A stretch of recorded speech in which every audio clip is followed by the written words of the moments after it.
Fuera de tiempo. Una hora para saber por dónde van la política y la economía. Diego Genú. Hasta las 12.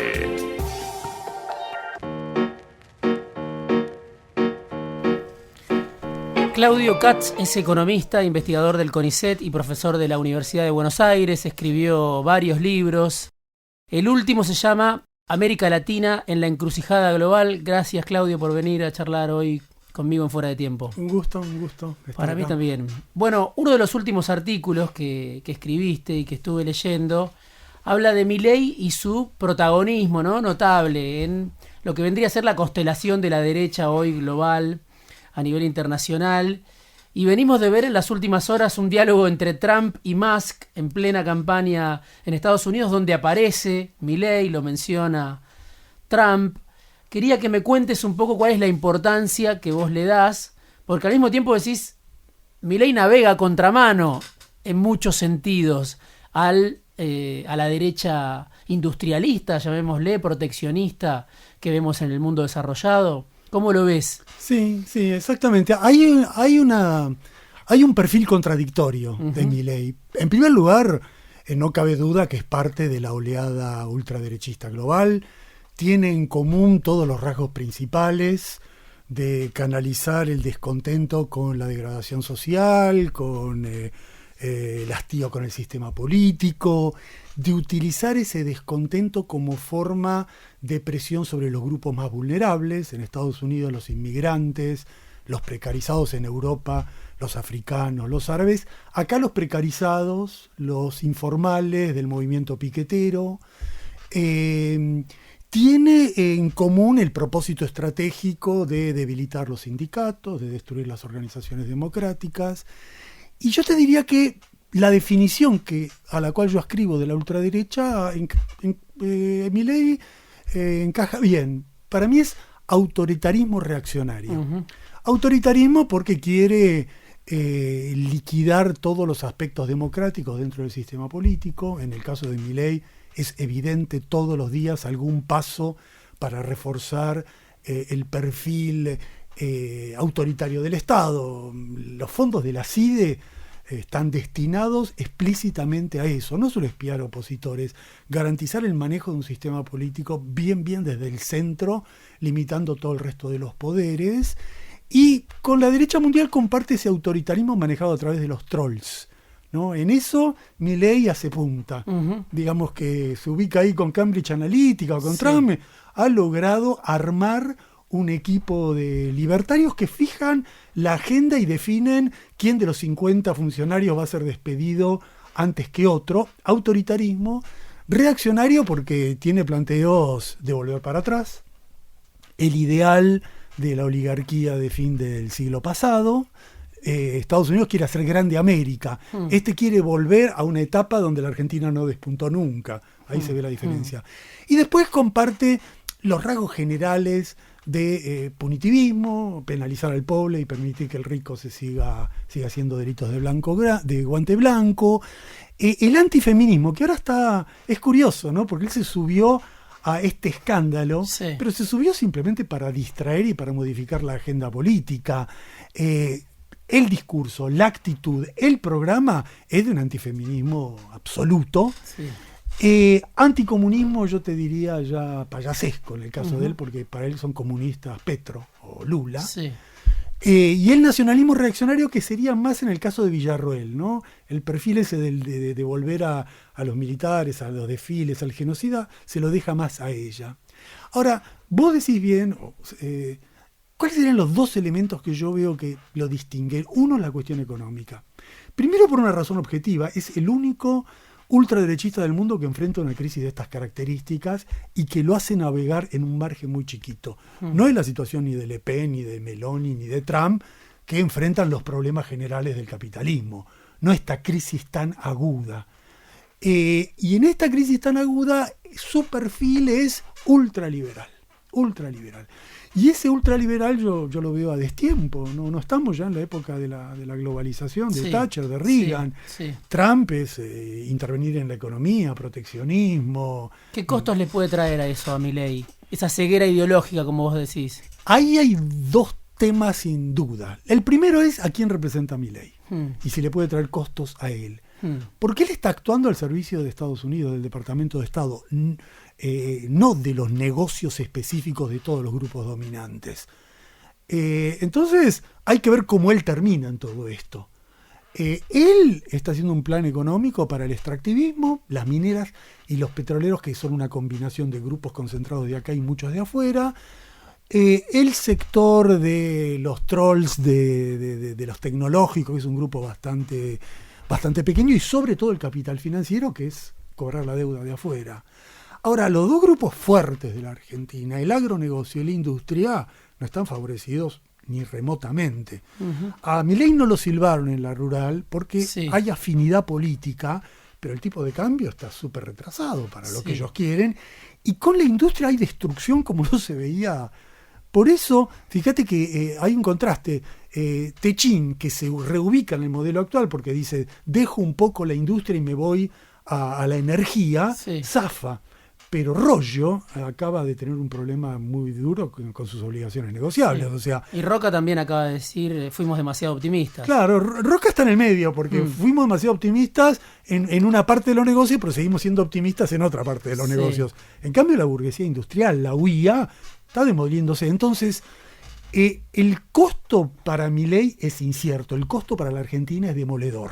Ahí hay un dato que me parece, no sé si novedoso, ¿no? Que es justamente la relación con el agronegocio, lo que vos marcabas recién, en un contexto donde la soja está cayendo por debajo de los $400, cayó 25-30% desde que asumió Milei.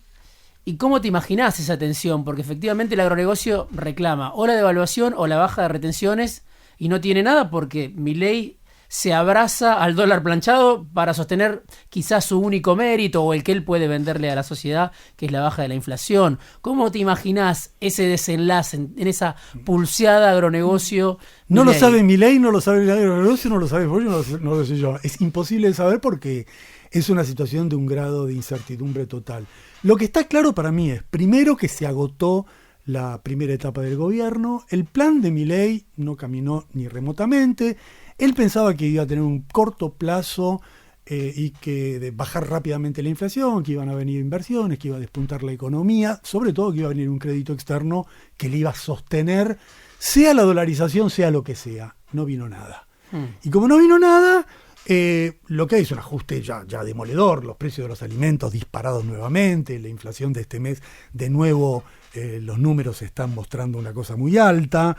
Todo lo demás son malabarismos. El déficit y el superávit fiscal está hecho de puros recortes y todo lo que se gana con recortes se pierde con recaudación. Y la recesión es interminable. Entonces, Milei ahora está enfrentado al problema de una inflación desbordada, que él la está intentando contener en forma alocada, reduciendo la emisión, como si eso no se hubiera hecho ya en la Argentina con resultados súper nefastos, y el tipo de cambio, que es el punto clave. El tipo de cambio, ellos no esperaban esto.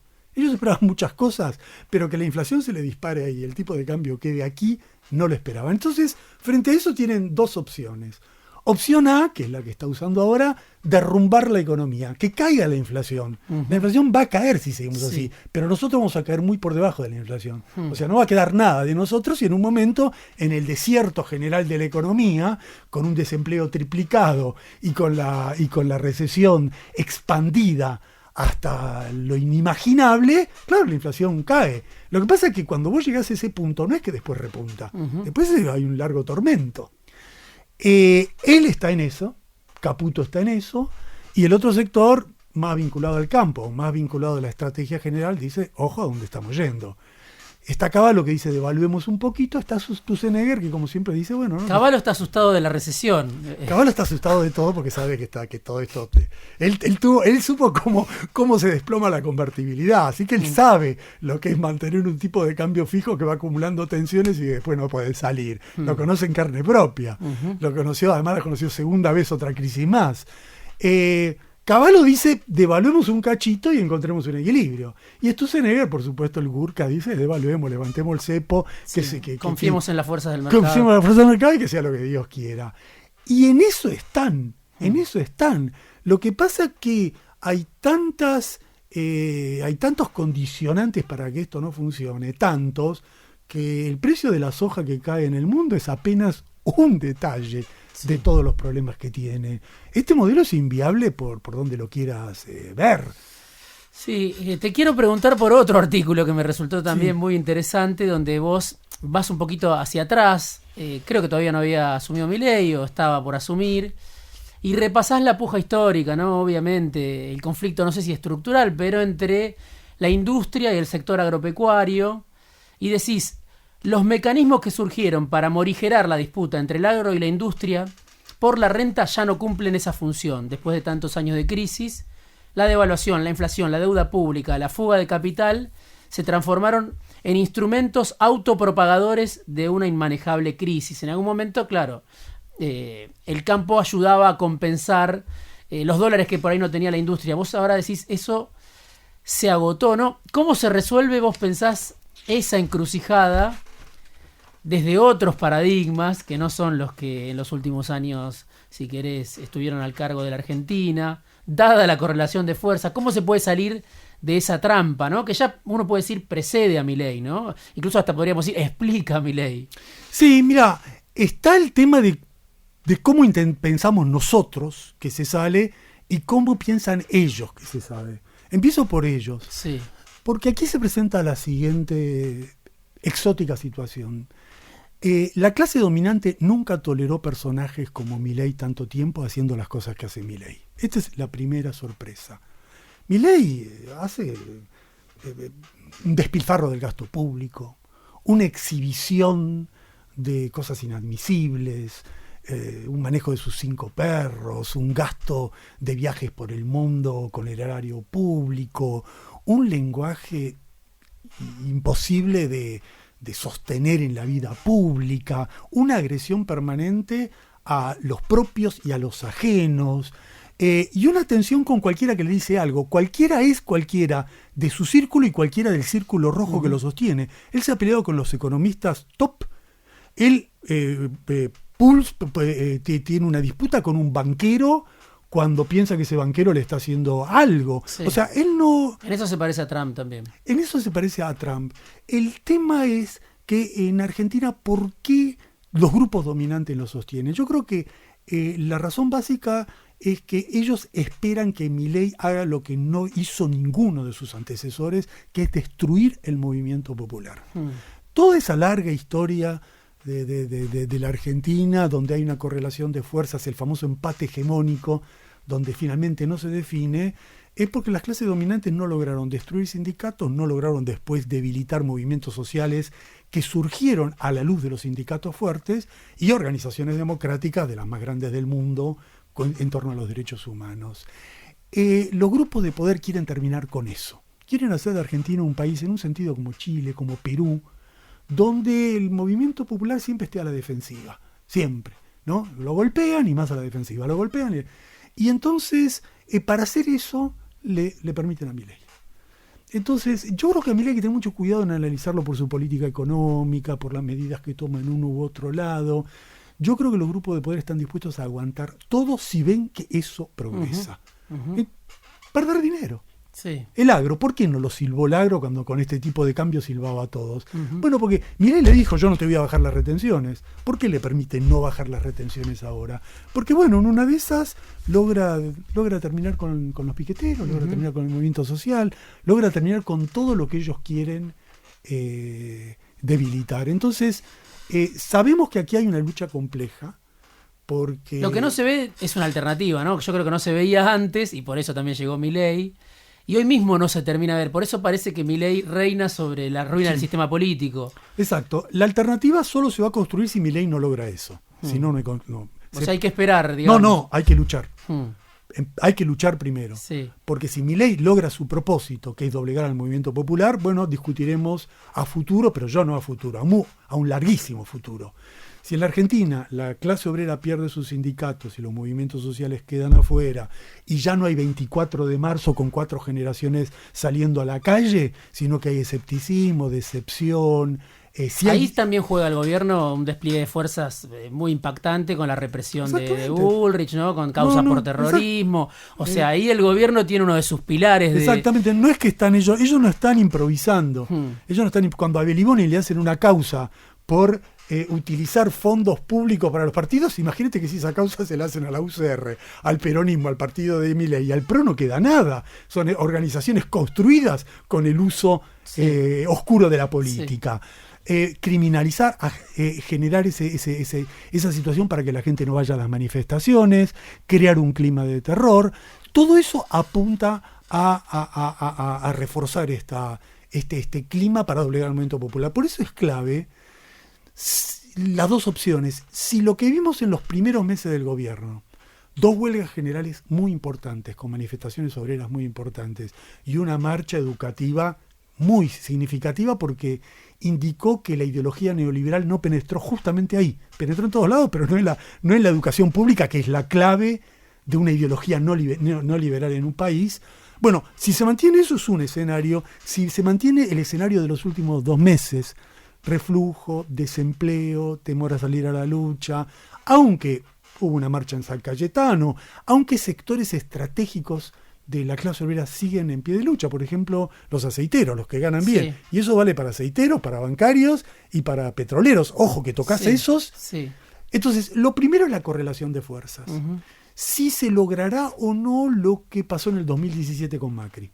Sí, pero ahora es peor la situación porque gobernó el peronismo 4 años, vos mismo lo decís, un gobierno que no logró ningún objetivo, que mantuvo el statu quo, que cayó el salario, se descontroló la inflación, eso legitimó este proceso de Milei. Exacto. Entonces, pareciera que nadie está debatiendo y yo creo que la sociedad no ve una alternativa y por eso se explica la legitimidad que todavía conserva Milei, si bien va perdiendo. Pero no hay nada enfrente, ¿no? Entonces, que no se pueda plantear un eje de se sale por acá, yo creo que es todo a favor de Milei. Sí, yo primero relativizaría la fuerza de Milei, sin negarla. No es fuerza de Milei, es debilidad ajena. Claro, pero ojo que Milei comparado con sus pares del mundo no ha creado una fuerza de ese tipo. Porque Trump tiene el Partido Republicano, Bolsonaro tiene los militares, los grupos, los pentecostales, Le Pen tiene una fuerza construida igual que Meloni a lo largo de 20, 30 años. Milei todavía tiene encuestas, pero no tiene movilizaciones.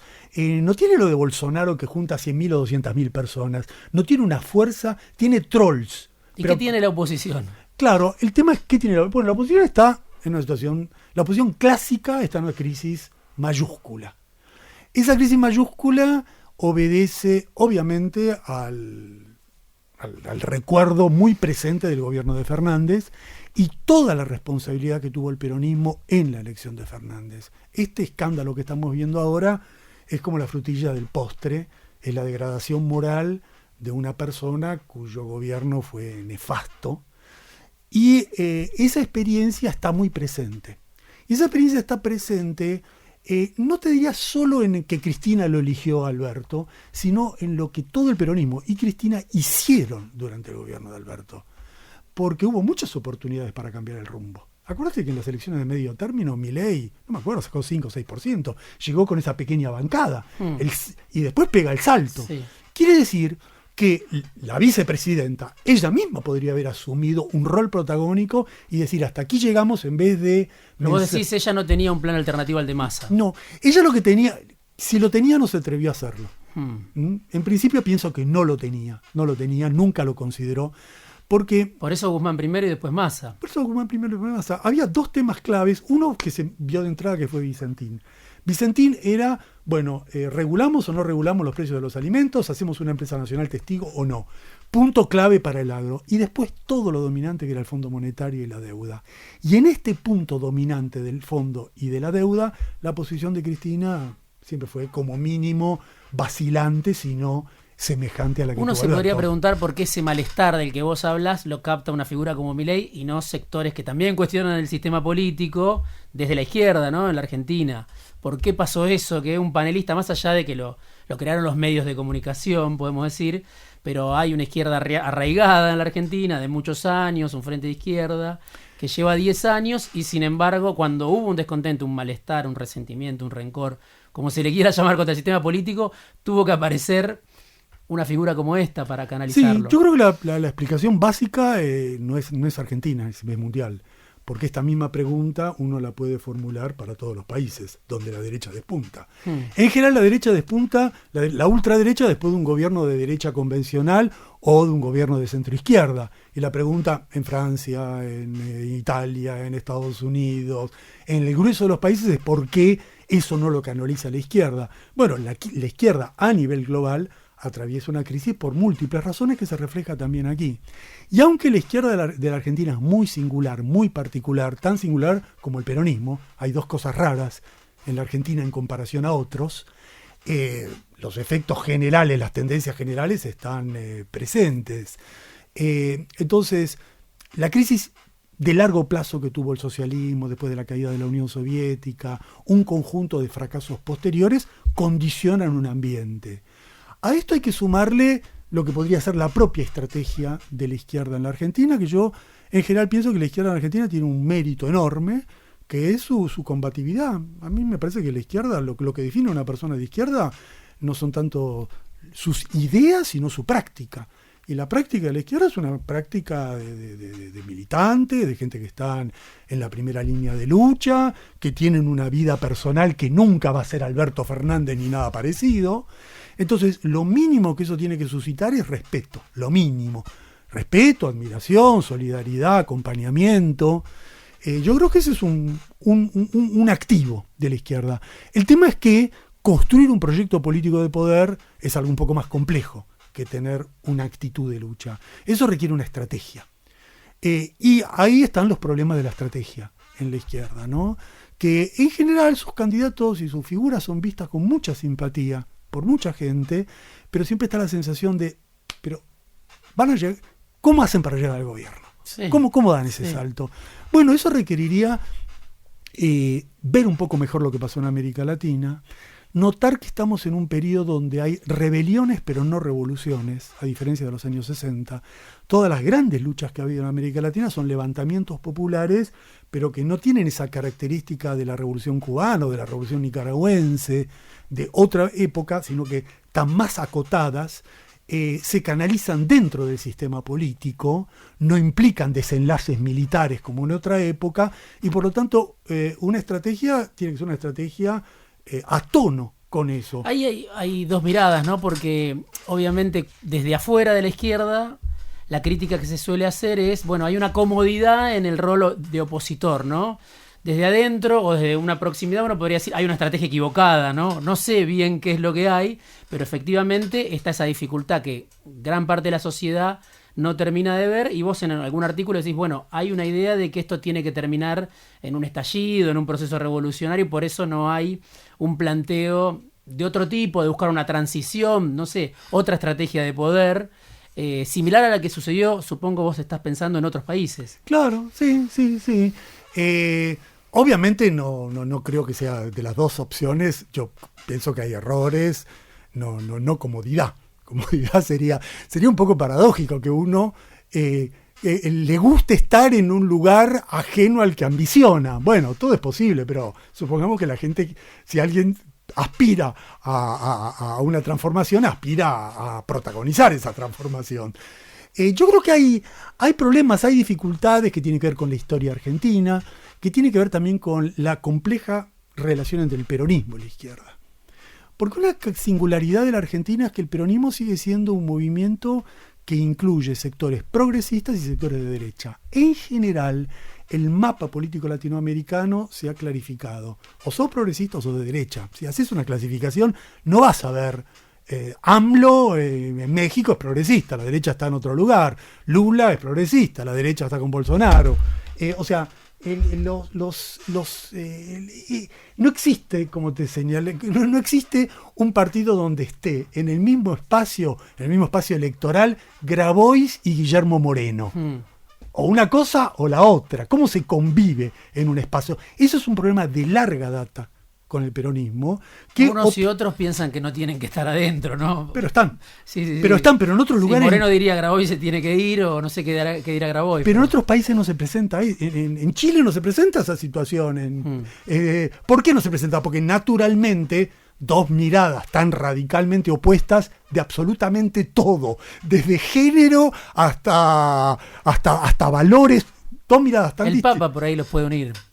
Ni siquiera, dudo que el Papa, pero podría ser porque el Papa mismo, si vos ves la trayectoria, pensándolo bien tenés razón, porque si vos ves la trayectoria misma del Papa, él empezó como Guillermo Moreno y terminó como Grabois. O sea, su historia es como una evolución, bueno, por algo es un Papa peronista. Yo creo que ahí hay un problema que es ajeno a la izquierda, que en otros lugares se puede establecer con mayor facilidad acuerdos no solo en la práctica, sino acuerdos electorales, acuerdos de mediano plazo con sectores que no son del propio, bueno, porque no está Massa, no está Scioli, no está Moreno, porque no es solo el problema de Moreno. El peronismo alberga sus dos figuras principales, después de Cristina.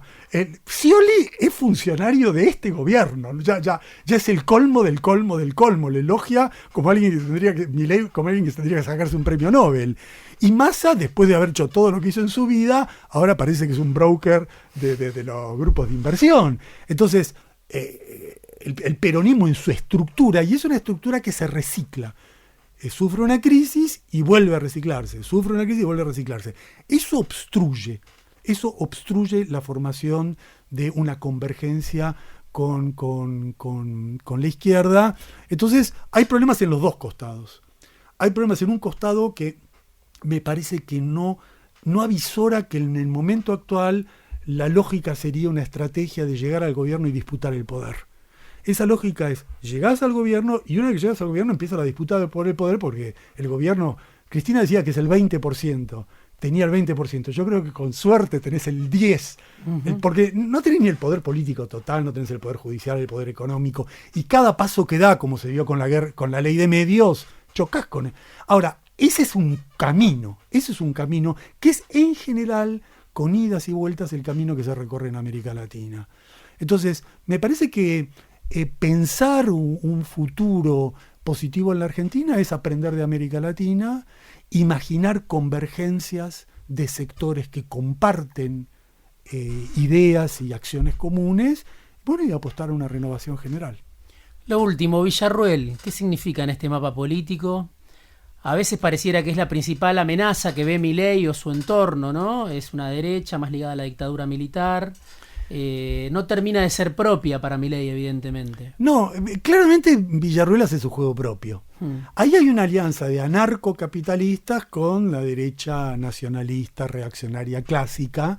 Lo que uno hasta la llegada de Milei imaginaba como un derechista clásico es Villarruel.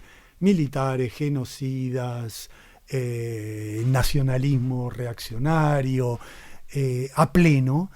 Y en ese sentido yo creo que ella está haciendo siempre un doble juego, imaginando una eventual crisis de Milei, que obviamente es factible. Villarruel es como Vox de España, ¿no? Es el franquismo puro, no el franquismo a medias, ¿no? Es todo el día de la raza, es rechazar los pueblos aborígenes, es la historia reaccionaria pura a escala global y en la Argentina.